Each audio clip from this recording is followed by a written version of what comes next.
महापालिका को एक पत्र लिखा कि नक्की आप क्या, तो उन्होंने कहा हम मल्टीपर्पज हॉल बना रहे हैं जो सभी धर्म और सभी समाज के लिए खुला होगा। तो ये जितने भी दावेदार जो कर रहे हैं, इस दावेदार के अंदर कोई तथ्य नहीं है। असे महावीर भवन या ठिकाणी आज त्याचं आपण भूमिपूजन केलंय। आज राज्य के उप मुख्यमंत्री ने जिस वास्तु का भूमि पूजन किया हो, उस वास्तु के लिए इस तरह से अलग अलग फोटोज वो डालेंगे, सिर्फ फोटोज ही, पर फोटोज डालना भी कौन सा अपने पार्टी के प्रति प्रेम दर्शाता है।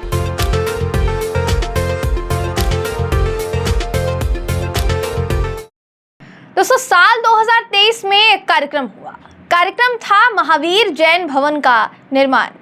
भूमि पूजन करने खुद महाराष्ट्र के उप मुख्यमंत्री देवेंद्र फडणवीस आए थे, जिन्होंने अपने भाषण में साफ साफ कहा था कि महावीर भवन का भूमि पूजन हमने यहाँ किया है।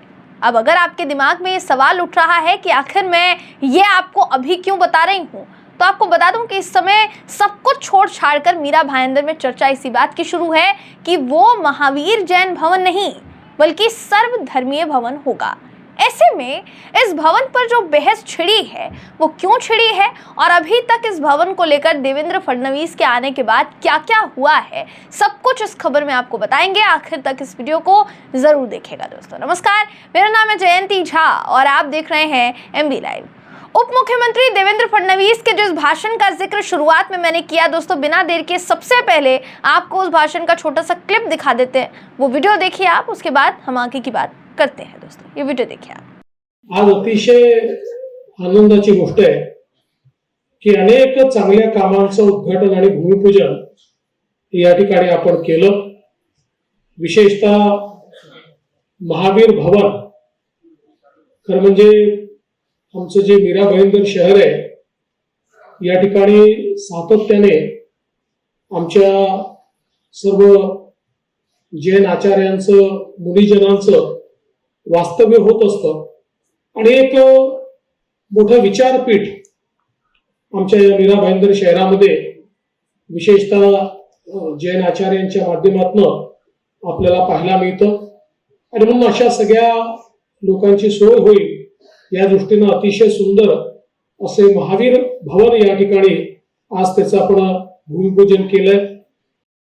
तो जैसा आपने देखा, देवेंद्र फडणवीस ने भाषण देते हुए साफ साफ कहा था कि जिसका भूमि पूजन उन्होंने किया है वहां महावीर जैन भवन बनेगा। अब पिछले साल दिए यानी 22 अप्रैल 2023 को दिए गए इस भाषण के बाद नगर रचना विभाग की तरफ से इस भवन के बांधकाम को भी मंजूरी दे दी गई थी। दोस्तों जब तक ये फैसला लिया गया, जब तक देवेंद्र फडणवीस जी ने आकर भूमि पूजन किया, तब तक अगर आप कहेंगे तो इस पर कोई परेशानी नहीं थी।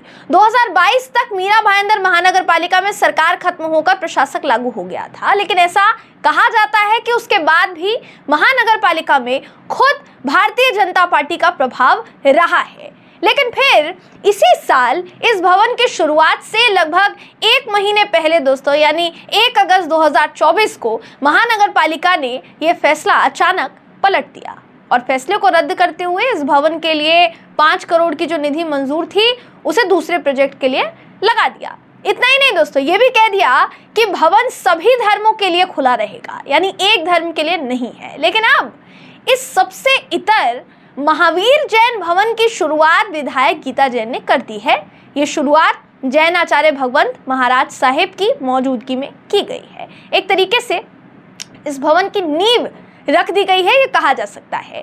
इसी बात का विरोध मीरा भाईंदर के पूर्व विधायक नरेंद्र मेहता ने किया है। दोस्तों उन्होंने साफ तौर पर कहा है कि अगर महानगर पालिका ने इस फैसले को रद्द करते हुए भवन को सर्वधर्मीय बताया है तो ये जैन धर्म से जुड़े लोगों की भावना के साथ खिलवाड़ करने जैसा है। साथ ही नरेंद्र मेहता जी ने यह भी कहा है कि अगर महावीर जैन भवन बनाने के बाद वहां किसी तरह का मांसाहार बनता है तो ये जैन धर्म के लोगों की भावना के साथ खिलवाड़ होगा।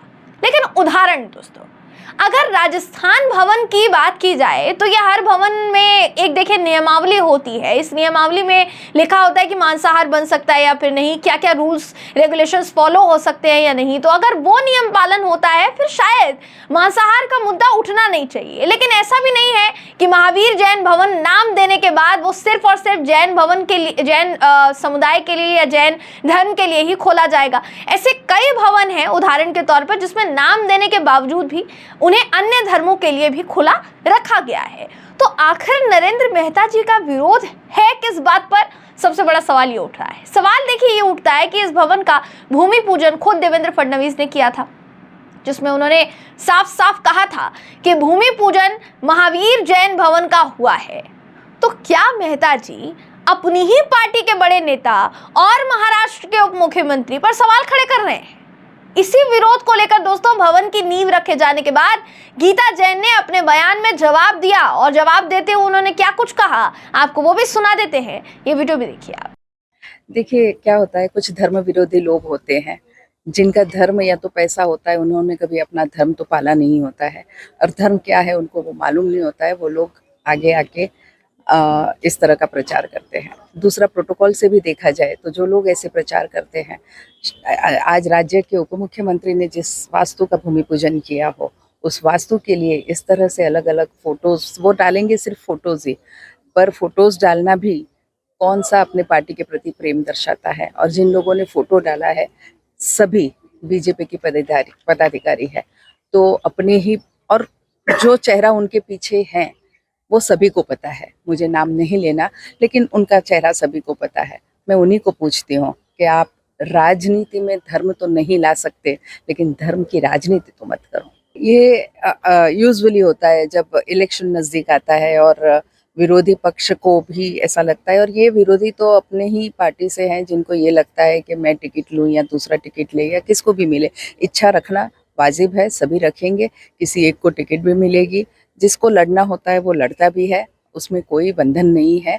लेकिन फिर कहती हूँ कि ओछी राजनीति जब लोग करते हैं तो वो यहाँ की जनता जानती है, बहुत समझदार जनता है, और उनको पता है कि ओछी राजनीति करने वालों को क्या जवाब देना है। जी, तो जैसा आपने देखा गीता जैन ने नरेंद्र मेहता द्वारा उठाए गए सवालों का जवाब इशारों में दिया। हालांकि पूर्व विधायक नरेंद्र मेहता का नाम उन्होंने कभी इस वीडियो में जो है नहीं लिया है, इस वीडियो में नहीं लिया है दोस्तों। अब सोचने वाली बात यह है कि नरेंद्र मेहता ने कुछ दिनों पहले ब्रिज का मुद्दा उठाते हुए बाकायदा प्रेस कॉन्फ्रेंस की थी, जिसमें डिप्टी सीएम यानी देवेंद्र फडणवीस जी के अपमान होने का आरोप उन्होंने लगाया था। और उन्होंने कहा था कि शिवसेना ने कहीं ना कहीं महायुति का जो धर्म है, जो गठबंधन का धर्म है, वो फॉलो नहीं किया। जिन्होंने खुद कहा था कि सीएम को बुलाया गया इसलिए डीसीएम को भी आमंत्रित किया जाना चाहिए था। यानी खुद अब आप देख सकते हैं ना, देवेंद्र फडणवीस जी के अपमान की बात वो उस वक्त कर रहे थे। लेकिन अब पता चल रहा है दोस्तों कि देवेंद्र फडणवीस जी जो अपने भाषण में कह के गए, उसके बाद उनकी बात का पालन हुआ, और अब ऐसा दिखने में आ रहा है कि नरेंद्र मेहता जी न सिर्फ महानगर पालिका को चिट्ठी लिखते हैं बल्कि जवाब मांगते हैं।